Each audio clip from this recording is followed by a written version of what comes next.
ආයුබෝවන් වාසනාවන්ත කීරි සම්භා යුගයක් එළඹේවා කියලා ප්‍රාර්ථනා කරනවා. මේ වෙනුවට රජයේ අපහසුතාවයට පත් කිරීම සඳහා මේ කීරි සම්භා හැංගීම හංගලා තැබීම මේ මූල කාර්ය සම්බන්ධ පරීක්ෂණයක් අනිවාර්යෙන් වසන්ත උන්නේ කර යුතුයි.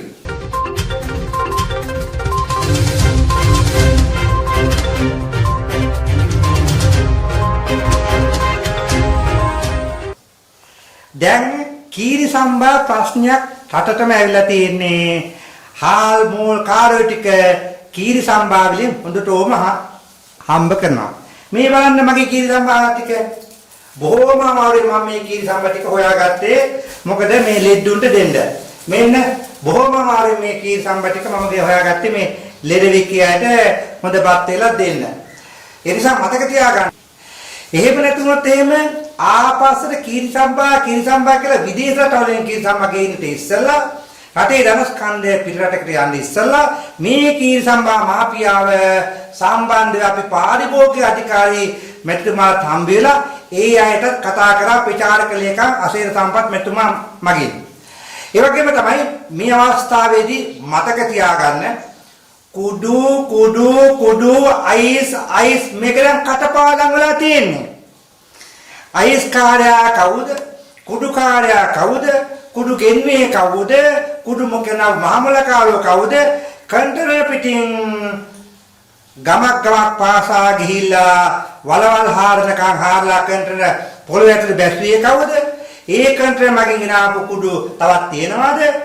වර්තමාන ජනාධිපතිවරයාගේ නායකත්වයෙන් වත්මන් පොලිස් ප්‍රතිතුමා බස්නාහිර දකුණ බස්නාහිර පළාත සහ දකුණු පළාත ආවරණ පළාත විශේෂයෙන් කියන්නේ බස්නාහිර පළාතේ ජ්‍යෙෂ්ඨ නියෝජ්‍ය පොලිස් ප්‍රතිතුමාගේ නායකත්වයෙන් සහ වර්තමාන ගරු පොලිස්පති නීතිඥ ප්‍රියාන්ත මැතිතුමාගේ නායකත්වයෙන් යුක්තව මේ කුඩු මාෆියාව සම්බන්ධ කොහෙද තියෙන්නේ? ඒවා හොයලා අල්ලලා මේ නීති ඉෂ්ට කරන්න බලනවා. රටේ තරුණයන් බේරා ගන්න බලනවා. ඇත්ත වශයෙන්ම ගරු පොලිස් පෙරතුමනි, ජනාධිපතිතුමනි, වත්මන් බස්නාහිර පොලිස් පෙරතුමනි ඔබතුමාට අපගේ ගෞරවනීය ප්‍රණාමය මේ අවස්ථාවේ දීපත් කරනවා.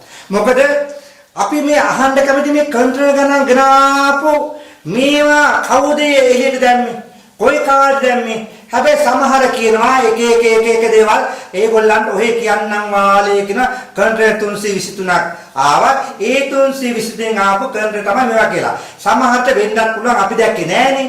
අපි දැන් දැක්කේ මාධ්‍ය තුලින් මේ කන්ට්‍රේ 23 එළියට ආවා. හැබැයි යම් තැන්වලදී අපි ඒවා අධ්‍යයනය කරා අන්තිම කන්ට්‍රේ 23ක් රිටයර් තිබුණා. දැන් තියෙන ප්‍රශ්නේ දැන් මේ වත්මන් පොලිසිය නිසියාකාර නිවැරදිව ඒ කරන කාර්යයට සියලු දේශපාලන පක්ෂ පාට වර්ණ ભેදයකින් තොරව රටේ ජනතාව මුදවා ගැනීම සඳහා ජනාධිපතිවරයා සහ වත්මන් පොලිස්පතිවරයා සහ ආරක්ෂක අමාත්‍යාංශයට සහයෝගය දිය යුතුයි. එහෙම නැතුනොත් එහෙම ඊළඟට එන පාලකයාට පාලනය කරන රටේ ජනතාව අඩු වෙනවා. මොකද කුඩු ගහන්න බොන්න අයිස් බොන්න දරුවෝ නෑ මොකෙක්වත් නෑ. අන්තිමට ඌ විතරයි ඌතර චිකාගෝ නුවර නැත්නම් මේ ඇමරිකාවේ ඉන්න ප්‍රාන්තයක්. ඒ ප්‍රාන්තේ ඉන්න කුඩු ගහ පාරේ බුදියා ගන්නවා වගේ ඉන්න වෙනවා.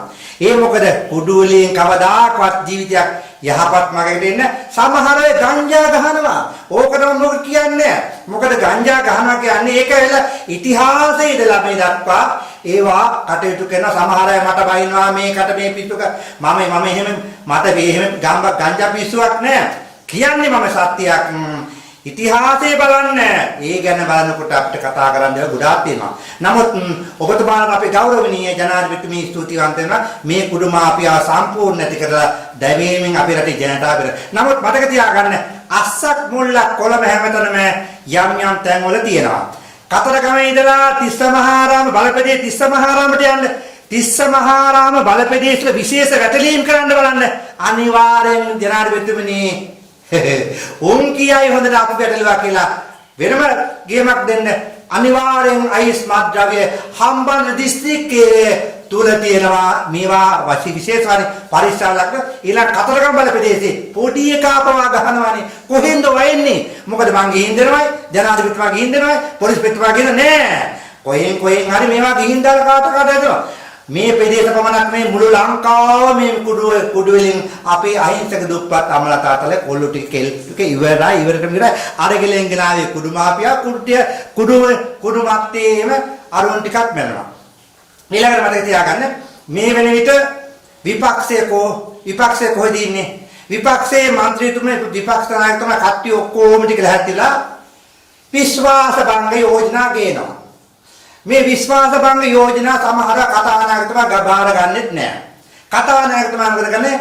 සමහර විසි කරනවා. මම කියන්නේ ඊළඟට දැන් කතානායකතුමාට විශ්වාස භංග යෝජනාවක් කියනවලු. ඒකත් ඔහේ විසි කරાવી. මතක තියාගන්න 3න් 4ක බලයක් තියෙන වර්තමාන රජය ඒවා නිෂ්ප්‍රභ කරන නිසා මොකද මේවා ගෙනාවට හැන්සත් වාර්තා ගත කරන්නේත් නැහැ. ඔහේ යන්නම් වලේම කත විපක්ෂයේ තියෙන කාර්යය මොකද්ද? මේ රටේ අහිංසක අසරණ දුප්පත් ජනතාවගේ ප්‍රශ්න කතා කරනවා. රටේ ජනතාවගේ ප්‍රශ්න කතා රටේ ජනතාව අවශ්‍ය කරන පහසුකම් සලදා. අද කිරි සම්බන්ධ කතා කරන කවුරුත් නැහැ. පාර්ලිමේන්තුවට ගියාට පස්සේ දෙගානටන අරකයි මේකයි පාර්ලිමේන්තුවේදී කතා කර යුතු දේවල් තමයි වත්මන් රජයේ පරිඥාන ඒවා පහදලා දෙනවා. මේ විදිහට මේවා කරන්න එපා. රටේ ජනතාව දැන් අන්ත අසරණලා තියෙන්නේ. ජීවත් වෙන්න ක්‍රමයක් නැහැ. එසේනම් ජීවත් වෙන්න ක්‍රමයක් සහැල්ලු මුදලකට ආහාර වේලක් ගන්න සකස් කරන්න. එහෙම නැත්නම් සහල් කිලෝ එකක් හරියාකාරව අරගෙන දරුවන්ට කන්න දෙන්න ක්‍රමයක් හදන්න කියලා. ඒ වගේ දෙයක් කතා කරන්නේ අරකයි මේක. කමන්න ප්‍රශ්න. රටේ ප්‍රශ්න කතා කරනවා නම් ඕනෑම කෙනෙකුට අද රටේ ප්‍රශ්න කතා කරන්න වෙලා තියෙන විපක්ෂයක් වගේ අපි ජනසතු පෙරමුණ අපි තමයි විපක්ෂයලා තියෙන්නේ අපි රටේ ප්‍රශ්න කතා කරනවා මම කියන්නේ මම පාර්ලිමේන්තුවේ හිටියනම් විපක්ෂ නායකතුමාගේ කාර්යය ඔක්කොම මම අරගෙන රටේ ප්‍රශ්න කතා කරනවා මිසක් රාජ්‍යයක් වටන්න කතා කරන්න ස්තුතියි තිරුවන් සරණයි